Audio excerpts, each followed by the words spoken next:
Hei, halo sahabat pecinta catur, selamat datang kembali di Catur Talk Indonesia. Dan inilah permainan tidak kalah menarik teman-teman. Bagaimana nomor 1 dunia Super Grandmaster Magnus Carlsen bertemu dengan bintang muda India bergelar Grandmaster Bharat Subramaniam. Bagaimana permainan yang menarik ini? Langsung kita simak di Catur Talk Indonesia.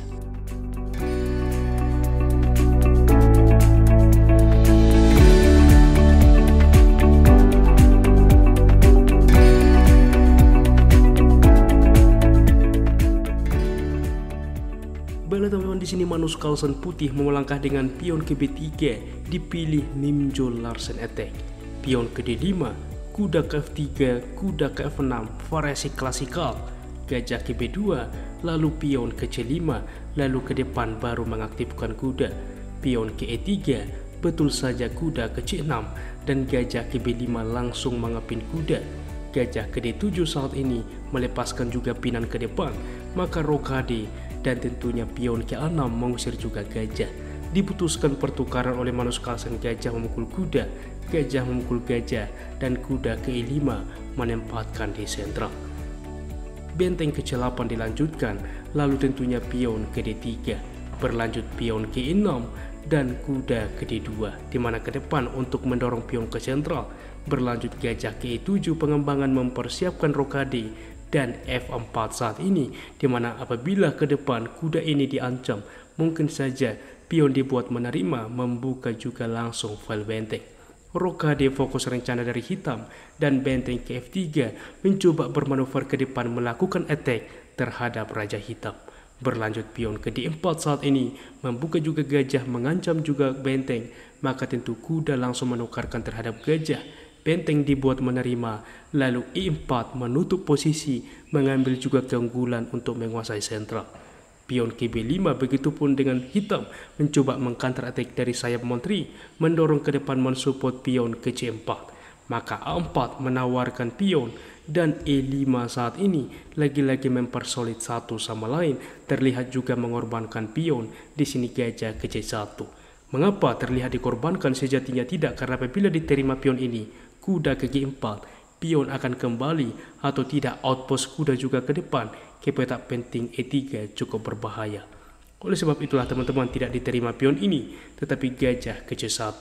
Dan melihat respon dari putih, maka kuda ke D7 baru mensupport pion dari hitam.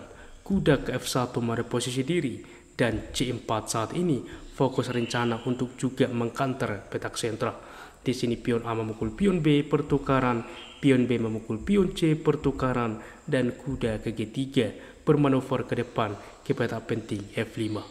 G6 mencegah juga kuda, maka melihat kuda tidak lagi berfungsi, kuda lagi-lagi mereposisi diri ke E2. Luar biasa bagaimana manuver perwira dari Grandmaster. Menteri ke C7 saat ini, lalu pion ke F5 menantang juga pion ke E6. Pion C memukul juga pion, membuka file C, pion menerima, lalu benteng ke C8. Inilah timeline teman-teman.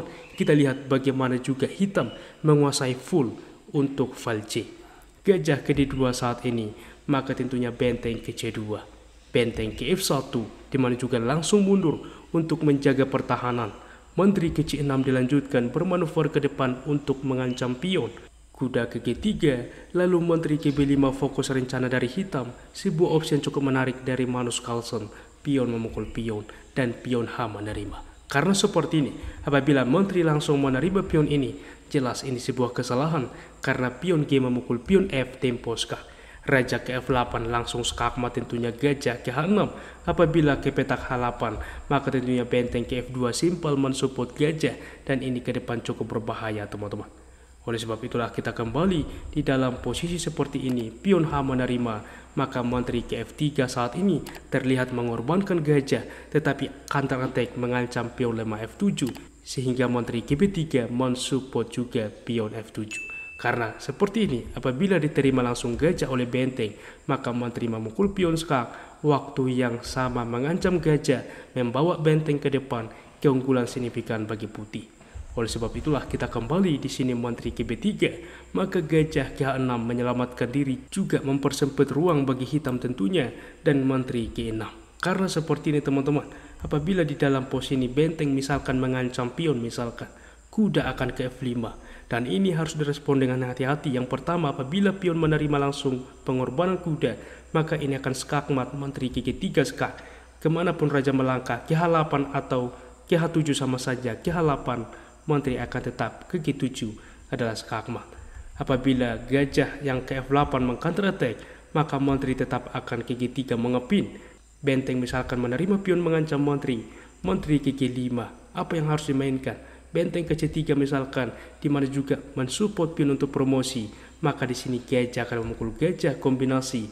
Benteng menerima benteng ke A6, di mana juga menaikkan pion dan ini tidak bisa disepelekan. Semisal kuda menutup, maka kuda akan ke E7 skak. Kita lihat teman-teman, tentunya setelah raja berpindah, maka di sini menteri ke F6 skak 2 kali juga saat ini mengancam juga kuda. Jelas di sini putih menang telak. Luar biasa bagaimana kemungkinan yang terjadi. Untuk itu kita kembali. Dan oleh sebab itulah hitam tidak mencoba mengancam pion D3 ini, tetapi menteri langsung mundur sebagai pertahanan. Maka berlanjut pion ke H3 dan benteng baru ke C3. Kuda ke E2 mengancam benteng ke C2, raja ke H1 langkah tunggu, kuda ke C5 saat ini. Kita lihat teman-teman, kedua pemain bermain akurat tetapi juga dalam tekanan waktu. Kita lihat hitam 8 detik sedangkan Magnus masih ada 39 detik. Benteng ke A7 saat ini langsung juga menguasai baris ke-7. Maka tentunya benteng ke A2 menawarkan. Tentunya pertukaran pun terjadi di mana menteri juga masih mensupport diagonal. Gajah ke D2 lalu menteri ke B3 saat ini. Yang bisa dimainkan apabila lagi-lagi diterima teman-teman. Ini langkah defleksi karena meninggalkan pion F7, waktu yang sama menekan juga gajah. Maka di sini apa yang harus dimainkan apabila lagi-lagi diterima kuda? Benteng akan ke F7, ancaman skakmat dilakukan skak, raja aman di H2, menteri ke H5 mencegah skak. Maka di sini menteri akan ke F6 skak, raja ke G8, menteri ke G7 adalah skakmat. Luar biasa teman-teman, kita kembali ke posisi aslinya. Di dalam posisi seperti ini dipilih menteri ke B3 menghindar, lagi-lagi diberikan gajah teman-teman. Tidak bisa diterima karena lagi meninggalkan pion. Di sini mengancam kuda, maka benteng ke F8 mensupport juga pion saat ini supaya menteri bisa memukul gajah, maka gajah memukul kuda. Pertukaran kita lihat bagaimana ditukarkan, gajah ditutup oleh pionnya sehingga gajah ini menjadi gajah lemah, sedangkan kuda perwira aktif sehingga aktif bersaing dengan pasif. Kuda ke G1 mereposisi diri ke depan, menteri ke E6, menteri ke G3 membuka ruang bagi kuda, benteng ke C8. Karena seperti ini yang bisa dilakukan adalah gajah ke E7 teman-teman. Semisal kuda ke F3 fokus rencana menekan juga pion, gajah ke F6 fokus rencana juga, di mana juga tepat waktu mensupport pionnya. Akan tetapi ketika dimainkan dengan benteng ke C8, maka kuda tetap ke F3. Lagi-lagi di sini juga waktu sudah tertekan, gajah mundur sebuah opsi dan F6 dipilih teman-teman, mencegah juga kuda, mensupport juga pion. Akan tetapi ini langkah blunder karena apa? Meninggalkan juga pion yang ada di G6, menteri menerima pion skak. Raja ke F8 dan setelah kuda ke G5. Di sini juga bahwa hitam menyerah karena apa? Mengancam menteri, pion sedang dipin teman-teman. Di mana juga terhadap raja dipin juga terhadap menteri. Apabila dilanjutkan menteri menghindar misalkan, maka benteng akan memukul pion skak. Tiada pilihan kecuali menteri menerima, maka menteri menerima skak, raja berpindah dilakukan skak ke F7, raja ke-8, kuda ke E6. Hasilnya adalah skakmat. Luar biasa bagaimana kombinasi yang terjadi. Begitu juga cukup diapresiasi bagaimana Grandmaster Barat muda dari India cukup juga akurat memainkan permainan Blitz ini. Berikut akurasinya. Ulasan permainan dari komputer menunjukkan bahwa tingkat akurasi kedua pemain cukup tinggi. Magnus Carlsen 95,6% dan hitam Grandmaster muda India 90,8%. Demikianlah ulasan catur hari ini. Jika kawan-kawan suka, please like, comment, dan juga subscribe yang membuat kami semakin bersemangat lagi di dalam mengupdate konten catur menarik lainnya. Apabila ada saran ke depannya juga request, jangan ragu tuliskan di kolom komentar dan kami akan berusaha membuat requestan dari Anda. Salam catur talk Indonesia, sampai jumpa di video berikutnya. Keep sharing and keep loving. Bye bye.